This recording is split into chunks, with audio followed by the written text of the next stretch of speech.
ഇവിടെ പറയുന്ന പാപങ്ങളുടെ മോചനത്തിനായി നിങ്ങൾ ഓരോരുത്തരും യേശു ക്രിസ്തുവിന്റെ നാമത്തിൽ സ്നാനമേൽപ്പിൻ, അപ്പോൾ പരിശുദ്ധാത്മാവെന്ന ദാനം ലഭിക്കും. അപ്പോൾ അടുത്ത മൂന്നാമത്തെ കാര്യം സ്നാനമേൽക്കണം. സ്തോത്രം. അപ്പോൾ നിങ്ങൾ ചോദിക്കും, സ്നാനമേൽക്കാതെ പരിശുദ്ധാത്മാവ് കിട്ടത്തില്ലയോ? നിശ്ചയമായും കിട്ടും. ഞാൻ ആദ്യം പ്രാപിച്ചത് പരിശുദ്ധാത്മാവാണ്, പിന്നീടാണ് ഞാൻ സ്നാനമേറ്റത്. അതുപോലെ തന്നെ പല കുടുംബങ്ങളിലും അവർ സ്നാനമേൽക്കും മുമ്പെയാണ് പരിശുദ്ധാത്മാവ് അവർക്ക് ലഭിച്ചത്. അവർ വചനം കേട്ടുകൊണ്ടിരുന്നവരുടെ മേൽ പരിശുദ്ധാത്മാവ് വന്നു. എന്താണ് കാര്യം? ദൈവ വചനത്തെ അംഗീകരിച്ച് കൽപ്പന അനുസരിപ്പാൻ അവരുടെ ഹൃദയം ഒരുക്കപ്പെട്ടു, സമർപ്പിക്കപ്പെട്ടു. ആമേൻ, സ്തോത്രം. എന്ന് പറഞ്ഞാൽ ക്രൂശിലെ കള്ളൻ സ്നാനമേറ്റില്ലെങ്കിലും കർത്താവിന്റെ അടുക്കൽ പോയി.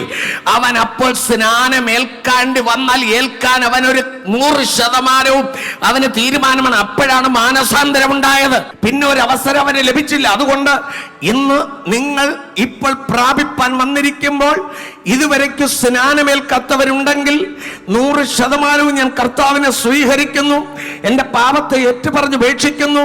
ആമേൻ. സ്നാനപ്പെടാൻ കർത്താവിന്റെ കൽപ്പന അനുസരിപ്പാൻ ഞാൻ തയ്യാറാണ്, 100% തയ്യാറാണ്.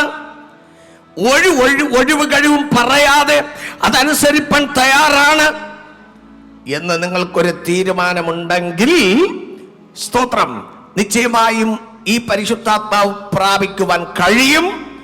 പരിശുദ്ധാത്മാവ് പ്രാപിച്ചു കഴിഞ്ഞാൽ സ്നാനപ്പെടാതിരിക്കാൻ പറ്റില്ല. ആരെങ്കിലും ഞാൻ പരിശുദ്ധാത്മാവ് പ്രാപിച്ചിരിക്കുന്നു, സ്നാനം അതിൽ കാര്യമില്ലെന്ന് നിങ്ങൾക്ക് തോന്നുന്നുവെങ്കിൽ നിങ്ങൾ പ്രാപിച്ചത് പരിശുദ്ധാത്മാവല്ല. പരിശുദ്ധാത്മാവ് വരുമ്പോൾ അത് സകല സത്യത്തിലും വഴി നടത്തും.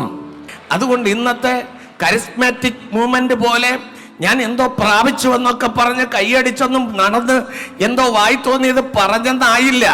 ആമീൻ. പരിശുദ്ധാത്മാവാണ് പ്രാപിച്ചതെങ്കിൽ കർത്താവ് കൽപ്പിച്ച കൽപ്പനയായ സ്നാന ക്രിസ്തുവിന്റെ മരണം, അടക്കം, ഉയർത്തെഴുന്നേൽപ്പിനോട് ഏകീഭവിക്കാതിരിക്കാൻ പറ്റില്ല. പരിശുദ്ധാത്മാവ് സമാധാനം തരില്ല.